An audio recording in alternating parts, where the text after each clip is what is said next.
Bonds sold off around the globe Monday, with yields in the U.S. and Europe hitting their highest levels since June. I'm joined by Dave Wright, co-founder and portfolio manager at Sierra Investment Management. Nice to see you. Good to see you. What do you make of this recent selling we've seen in bond markets around the world?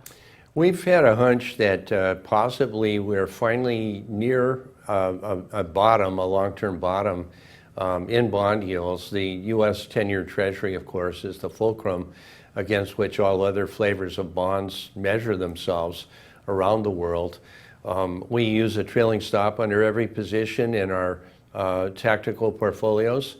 And we actually had sell signals in intermediate and long-term treasuries several weeks ago. So we could see that the trend was beginning to reverse. Was there a bubble, and is it bursting? I don't think this will ever be characterized as a bubble in hindsight. There have been fundamental factors that have driven yields this low. I believe there are now $7 trillion in sovereign bonds in Europe trading at negative yields in the marketplace. And we do, by the way, own high-grade European bonds, but they are hedged against currency risk. And it's possible that they will decline enough today and next week that they'll hit our stop also. So what has triggered this, I guess? I don't think there necessarily has to be a catalyst. I think that we have seen European economic indicators stabilize for the first time in 6 or 7 years.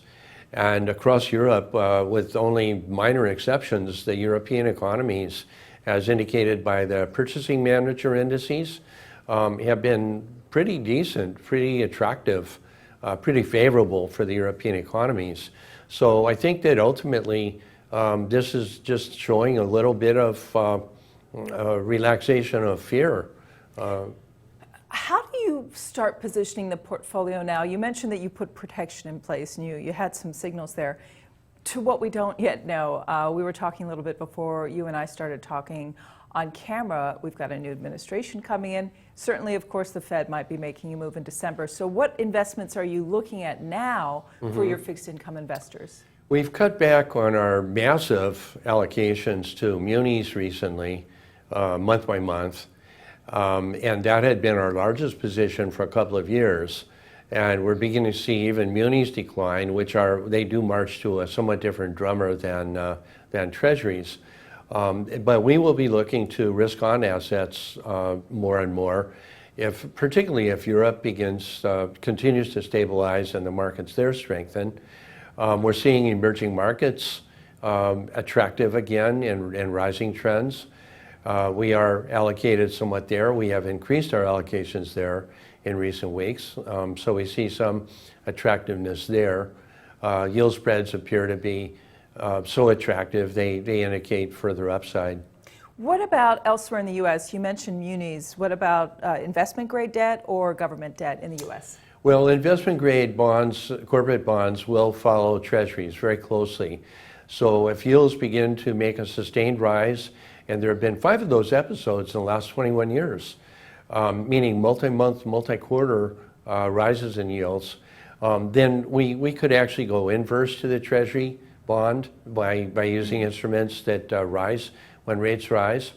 But also high yield bonds tend to be somewhat inverse to treasuries. They are more of a risk-on asset, and treasuries are the consummate risk-off asset.